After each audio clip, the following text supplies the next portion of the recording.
नमस्कार साथियों। मैं अनीता श्रीवास्तव आपका हार्दिक अभिनंदन करती हूँ। महर्षि वेदव्यास द्वारा रचित महाभारत के 94वें अध्याय में आज का प्रसंग है पुरु वंश का वर्णन। जन्मेजय बोले, भगवान, अब मैं पुरु के वंश का विस्तार करने वाले राजाओं का परिचय सुनना चाहता हूँ। उनका बल और पराक्रम कैसा था, वे कैसे और कितने थे। मेरा विश्वास है कि इस वंश में पहले कभी किसी प्रकार भी कोई ऐसा राजा नहीं हुआ जो शील रहित, बल पराक्रम से शून्य अथवा संतानहीन रहा हो। तपोधन, जो अपने सदाचार के लिए प्रसिद्ध और विवेक संपन्न थे, उन सभी पुरुवंशी राजाओं के चरित्र को मुझे विस्तार पूर्वक सुनने की इच्छा है। वैशंपायन जी ने कहा, जन्मेजय, तुम मुझसे जो कुछ पूछ रहे हो वह सब मैं तुम्हें बताऊंगा।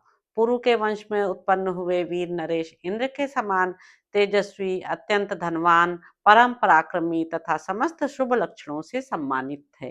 पुरु के पौष्टी नामक पत्नी के गर्भ से प्रवीर, ईश्वर तथा रौद्राश्व नामक 3 महावरथी पुत्र उत्पन्न हुए। इनमें से प्रवीर अपने वंश परंपरा को आगे बढ़ाने वाले हुए। प्रवीर के पुत्र का नाम मनस्यु था, जो सूरसेनी के पुत्र और शक्तिशाली थे। कमल के समान नेत्र वाले मनस्यु ने चारों समुद्रों से घिरी हुई समस्त पृथ्वी का पालन किया। मनस्यु के सौवेरी के मनस्यु के सौवीरी के गर्भ से 3 पुत्र हुए, शक्त, संहनन और वाग्मी। वे सभी शूरवीर और महारथी थे। पुरु के तीसरे पुत्र मनस्वी रौद्राश्व के मिश्र केसी अप्सरा के गर्भ से अनवग भानु आदि 10 महाधनुर्धर पुत्र हुए, जो सभी यज्ञकर्ता, सूरवीर, संतानवान, अनेक शास्त्रों के विद्वान, संपूर्ण अस्त्र विद्या के ज्ञाता तथा धर्मपरायण थे।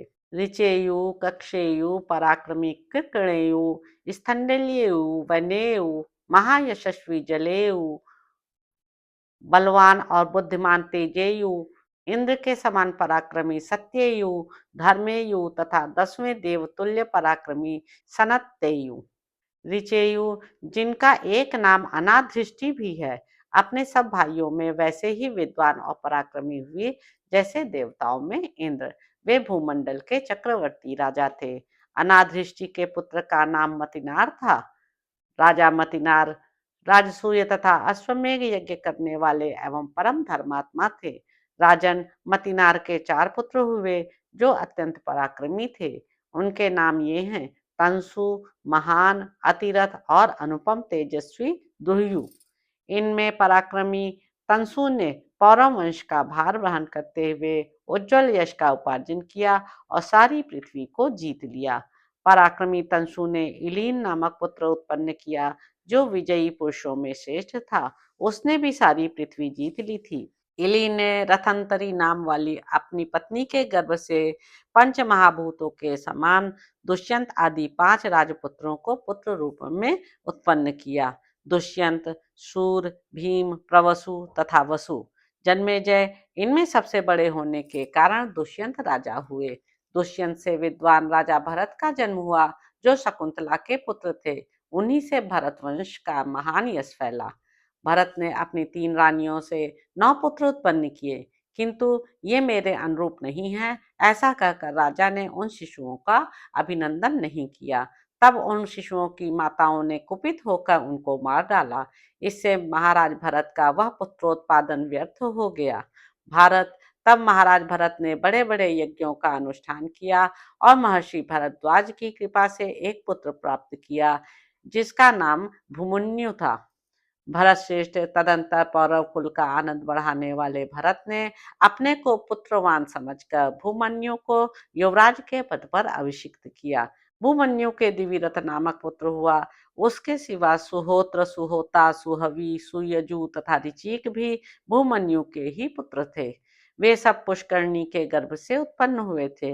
इन सब क्षत्रियों में सुहोत्र ही ज्येष्ठ था, अतः उन्हीं को राज्य मिला। राजा सुहोत्र ने राजसूय तथा अश्वमेघ आदि अनेक यज्ञों द्वारा यजन किया और समुद्र पर्यंत संपूर्ण पृथ्वी का, जो हाथी घोड़ों से परिपूर्ण तथा अनेक प्रकार के रत्नों से संपन्न थी, उपभोग किया। जब राजा सुहोत्र धर्म पूर्वक प्रजा का शासन कर रहे थे, उस समय सारी पृथ्वी हाथी, घोड़ों, रथ और मनुष्यों से खचाखच भरी थी। और पशु आदि के भारी भार से पीड़ित होकर राजा सुहेत्र के शासनकाल की पृथ्वी मानो नीचे धसी जाती थी। उनके राज्य की भूमि लाखों चैत्यों और यज्ञ कूपों से चिन्हित दिखाई देती थी। सब लोग हृष्ट-पुष्ट होते थे, खेती की उपज अधिक हुआ करती थी।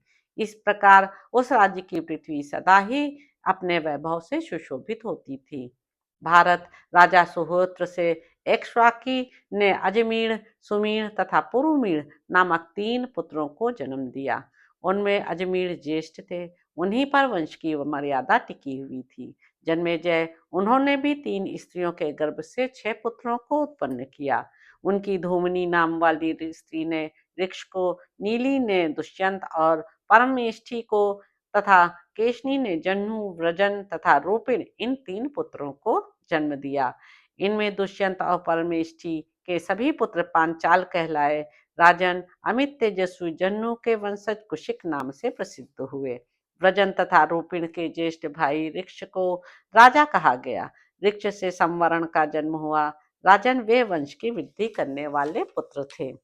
जन्मेजय ऋक्षपुत्र संवरण जब इस पृथ्वी का शासन कर रहे थे, उस समय प्रजा का बहुत बड़ा संहार हुआ था, ऐसा हमने सुना है। इस तरह नाना प्रकार से क्षय होने के कारण वह सारा राज्य नष्ट सा हो गया। सबको भूख, मृत्यु, अनावृष्टि और व्याधि आदि के कष्ट सताने लगे। शत्रुओं की सेनाएं भरतवंशी योद्धाओं का नाश करने लगी। पांचाल नरेश ने इस पृथ्वी को कंपित करते हुए चतुरंगणी सेना के साथ संवरण पर आक्रमण किया और उनकी सारी भूमि वेगपूर्वक जीतकर 10 अक्षौहिणी सेनाओं द्वारा संवरण को भी युद्ध में परास्त कर दिया। तदंतर स्त्री, पुत्र, सुहृद और मंत्रियों के साथ राजा संवरण महान भय के कारण वहां से भाग चले। उस समय उन्होंने सिंधु नामक महानद के तटवर्ती निकुंज में, जो एक पर्वत के समीप से लेकर नदी के तट तक फैला हुआ था, निवास किया। वहां उस दुर्ग का आश्रय लेकर भरतवंशी क्षत्रिय बहुत वर्षों तक टिके रहे। उन सबको वहां रहते हुए 1000 वर्ष बीत गए। इसी समय उनके पास भगवान महर्षि वशिष्ठ आए। उन्हें आया देख भरतवंशियों ने प्रयत्न पूर्वक उनकी आगमनी की और प्रणाम करके सबने उनके लिए अर्घ्य अर्पण किया। फिर उन तेजस्वी महर्षि को सत्कार पूर्वक अपना सर्वस्व समर्पण करके उत्तम आसन पर बिठाकर राजा ने स्वयं उनका वरण करते हुए कहा, भगवान, हम पुनः राज्य के लिए प्रयत्न कर रहे हैं, आप हमारे पुरोहित हो जाइए। तब बहुत अच्छा कहकर वशिष्ठ जी ने भी भरतवंशियों को अपनाया और समस्त भूमंडल में उत्कृष्ट पुरुवंशी संवरण को समस्त क्षत्रियों के सम्राट पद पर अभिषिक्त कर दिया। ऐसा हमारे सुनने में आया है। तत्पश्चात महाराज संवरण, जहाँ प्राचीन भरतवंशी राजा रहते थे, उस श्रेष्ठ नगर में निवास करने लगे। फिर उन्होंने सब राजाओं को जीतकर उन्हें करद बना लिया। तदंतर वे महाबली नरेश अजमीर वंशी संवरण पुनः पृथ्वी का राज्य पाकर बहुत दक्षिणा वाले बहुसंख्यक महायज्ञों द्वारा भगवान का यजन करने लगे। कुछ काल के पश्चात सूर्य कन्या तप्ती ने संवरण के वीर्य से कुरु नामक पुत्र को जन्म दिया। कुरु को धर्मज्ञ मानकर संपूर्ण प्रजावर्ग के लोगों ने स्वयं उनका राजा के पद पर वरण किया। उन्हीं के नाम से पृथ्वी पर कुरु जांगल देश प्रसिद्ध हुआ। उन महातपस्वी कुरु ने अपनी तपस्या के बल से कुरुक्षेत्र को पवित्र बना दिया। उनके 5 पुत्र सुने गए हैं, अश्ववान, अभिष्यंत, चैत्ररथ मुनि तथा सुप्रसिद्ध जन्मेजय। इन 5 पुत्रों को उनकी मनस्विनी पत्नी वाहिनी ने जन्म दिया था। अश्ववान का दूसरा नाम अविक्षित था। उसके 8 पुत्र हुए, जिनके नाम इस प्रकार हैं, परीक्षित, पराक्रमी, शबलाश्व, आदिराज, विराज, महाबली, शालमली, उच्चैश्रवा, भंगकार तथा 8वां जितारी। इनके वंश में जन्मेजय आदि अन्य 7 महारथी भी हुए, जो अपने कर्मजनित गुणों से प्रसिद्ध हैं। परीक्षित के सभी पुत्र धर्म और अर्थ के ज्ञाता थे, जिनके नाम इस प्रकार हैं, कक्षसेन, उग्रसेन, पराक्रमी चित्रसेन, इंद्रसेन, सुषेण और भीमसेन। जन्मेजय के महाबली पुत्र भूमंडल में विख्यात थे। उनमें प्रथम पुत्र का नाम धृतराष्ट्र था। उनसे छोटे क्रमशः पांडु, बालीक, महातेजस्वी निषद, बलवान जाम्बुनद, कुंडोदर, पदाति तथा वसाति थे। इनमें वसाति 8वां था। ये सभी धर्म और अर्थ में कुशल तथा समस्त प्राणियों के हित में संलग्न रहने वाले थे। इनमें धृतराष्ट्र राजा हुए, उनके पुत्र कुंडिक, हस्ती, वितर्क, क्राथ, कुंडिन, हविश्रवा, इंद्राभ, भूमन्यु और अपराजित थे। भारत इनके सिवा प्रतीप, धर्मनेत्र और सुनेत्र ये 3 पुत्र और थे। धृतराष्ट्र के पुत्रों में ये ही 3 इस भूतल पर अधिक विख्यात थे। इनमें से प्रताप की प्रसिद्धि अधिक थी। भूमंडल में उनकी समानता करने वाला कोई नहीं था। भरतश्रेष्ठ प्रतीप के 3 पुत्र हुए, देवापि, शांतनु और महारथी वाल्मीकि। इनमें से देवापिच धर्माचरण द्वारा कल्याण प्राप्ति की इच्छा से वन को चले गए, इसलिए शांतनु एवं महारथी वाल्मीकि ने इस पृथ्वी का राज्य प्राप्त किया। राजन, भरत के वंश में सभी नरेश धैर्यवान एवं शक्तिशाली थे।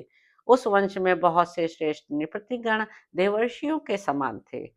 ऐसे ही और भी कितने ही देवतुल्य महारथी मनुवंश में उत्पन्न हुए थे, जो महाराज पुररवा के वंश की वृद्धि करने वाले थे। तो इस प्रकार साथियों, आदि पर्व के अंतर्गत संभव पर्व में पुरु वंश वर्णन विषयक 94वां अध्याय पूरा हुआ। इसके अगले अंक में आप जानेंगे कि दक्ष प्रजापति से लेकर पुरुवंश, भरतवंश एवं पांडु वंश की परंपरा का वर्णन।